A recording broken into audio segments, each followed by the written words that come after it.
Hi, I'm Evan Anderson, a grad student at the University of Minnesota in chemistry, and in the last video we talked a little bit about resume basics and what to include in a resume.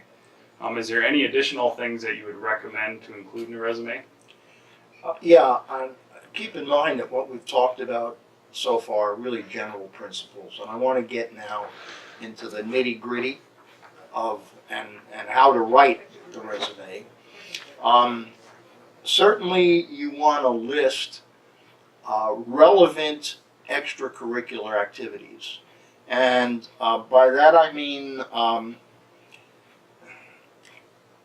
if you played volleyball while you were in undergraduate school or in graduate school, that's of no interest unless you captained a team to a state championship or something like that, which underscores a soft skill, leadership.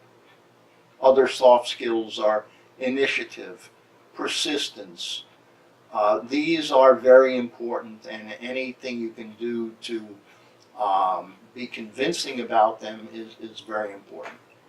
But the real nitty-gritty is publications, patents, presentations, major items like that. A little more detail. Publications should be given in order. Most recent, including the titles, should be given first.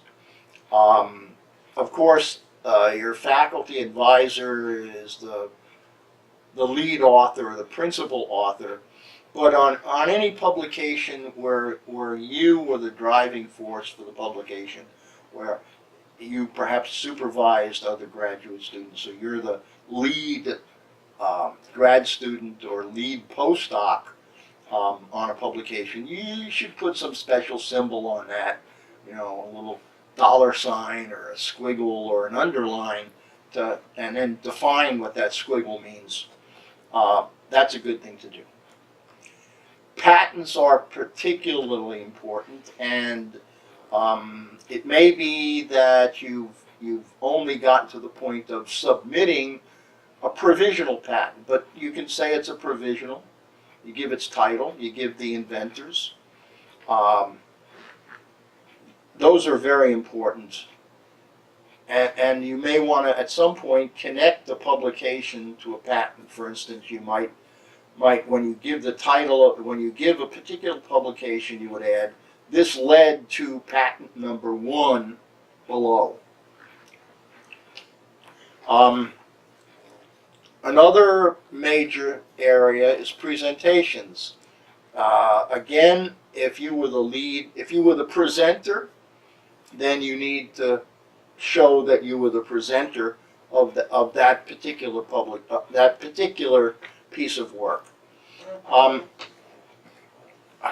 Another thing that I think is really important that I would put in a resume is if you were essentially the supervisor of some undergraduates or even of some beginning graduate students.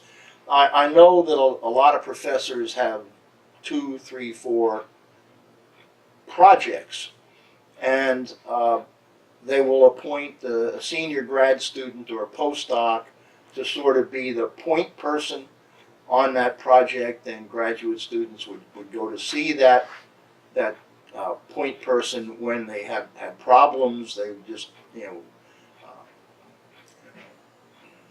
brainstorm ideas with them on a daily basis, over lunch or over coffee sometime. Those are important things to put in a resume. They are actually important parts of your education in graduate school and on a postdoctoral appointment. So those are the heavy parts of your resume, in my opinion.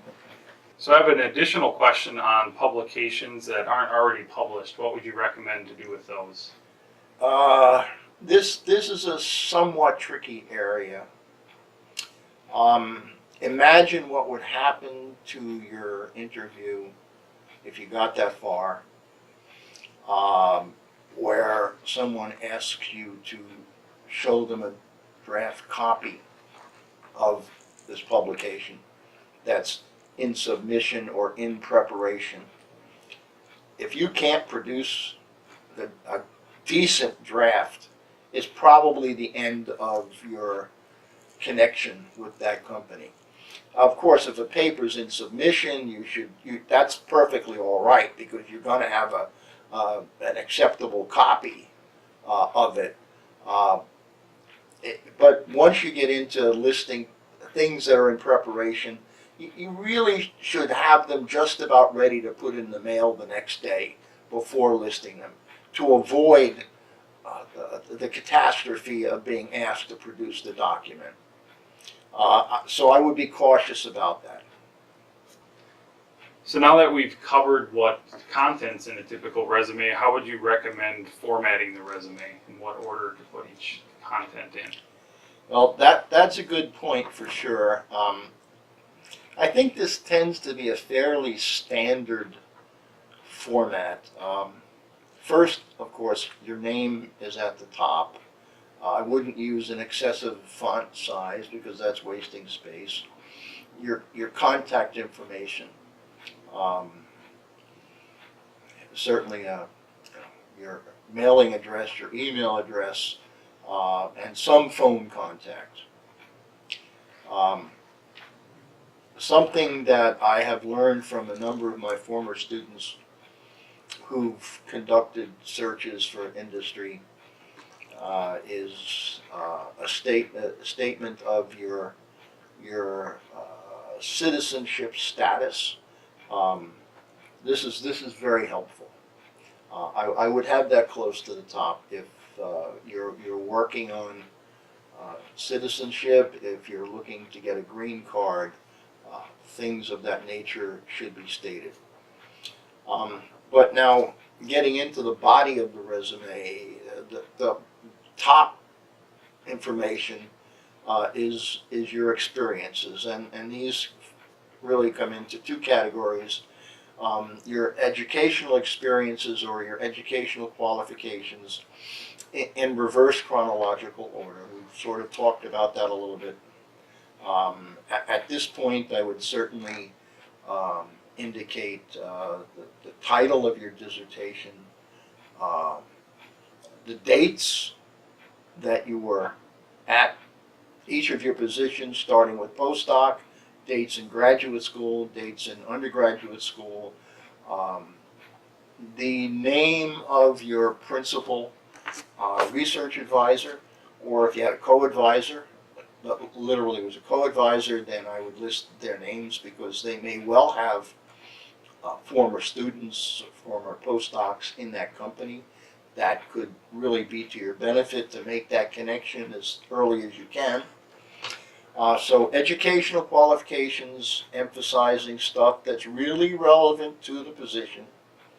And then your professional or work history, and again, reverse chronological order.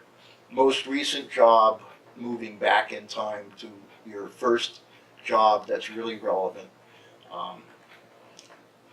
Emphasizing how that relates to the position, showing that you are really qualified for that job. The next category would be your technical strengths. We talked about this a little bit before.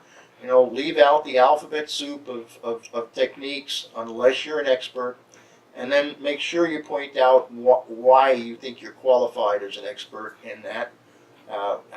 To reiterate what I said before, if you were the go-to person in your group for some technology, like you were the GC/MS expert in your synthetic organic chemistry group, then you want to make sure that you would say things as quantitatively as possible. For instance, if you showed 10 other graduate students how to run the instrument and help them interpret the mass spectra, that's the degree of quantitation and specificity you need to claim qualifications, especially if the job is for someone who's doing GC mass spec. You wanna hit your honors and accomplishments. This might be where you put your publications, your presentations, your patents. It's very important if you've had some awards in undergraduate school or graduate school, or for instance, suppose you applied for an NIH postdoctoral fellowship and you got one. That's quite an honor, as opposed to, well, you're a postdoc in so and so's lab and being supported by so and so's grant. That's not really a competitive type of honor or award. And another area that you would want to indicate is your memberships in professional societies. People are, belong to the American Chemical Society, various biochemistry and biological study groups, even highly specialized areas. For instance, there are local chromatography groups, there are local mass spectrometry groups, there are local special groups in various forms of spectroscopy. You want to indicate those, and for instance, if you were the chairman of that section, or held some office, secretary, treasurer, whatever, good things to put down. It emphasizes your leadership skills again. So that's about the way most people construct a resume.